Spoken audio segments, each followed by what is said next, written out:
Hi, this is Sandra from Greyd.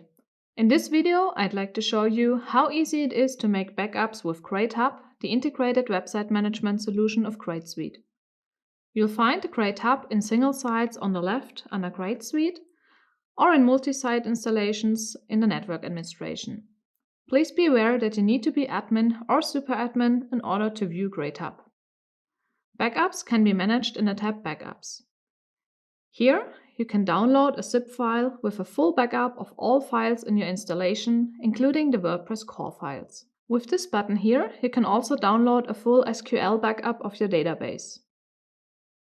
If you don't want to backup your entire installation, but only individual websites or also just parts of a website, such as its design settings, media, or database tables, you can do that in a general dashboard with these buttons here. Down here, you'll find an overview of all backups that have been downloaded. You can download these backups again or also delete them to make room on your server.